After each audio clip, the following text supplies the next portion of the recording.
So what inspired you to participate in the Spirit of Humanity Forum? Okay. Of course, we got the invitation to the school, but then when we read about the Spirit of Humanity, I got interested in the whole aspect of embracing our differences, because I come from a different world, and being in Iceland has taught me so much that I wouldn't get from back home or in any other place. So when I saw that element of embracing our differences, I was just like, I have to go to this place, because we have to accept that we are different. But in our difference, there is just so much more that we need to learn from each other, that we need to accept each other just the way we are. So that's what inspired me to come, to embrace our differences. So in this forum, we say back to core human values. We're exploring like love and compassion in governance, love and compassion in business, love and compassion in politics. And we are exploring how personal transformation goes out to become a global transformation. So in your view, what can each and every one of us do to make a change in the world? Wow.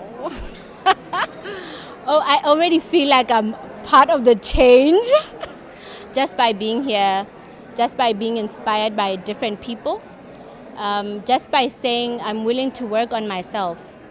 And I was listening to someone said, if you feel like global leaders are going to come together one day and sit and say, we're going to end the problems of the world, that's not going to happen.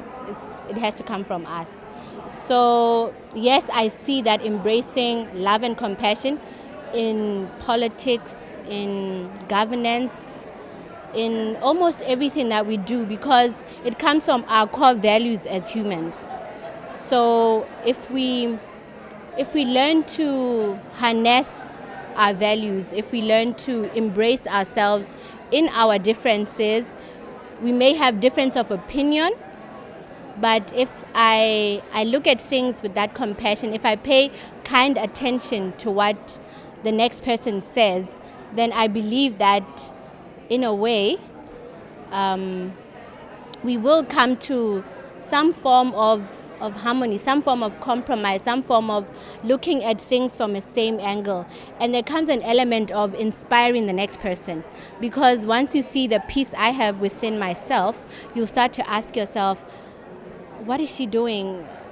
What is her secret? And I will share, of course, and with those core human values that you may look at and aspire for, I can share with you of how you can attain the same things. And in that way, it becomes like a ripple effect. It moves from the next person to the next person to the next person. So in a way, I see how personal transformation can actually change the world.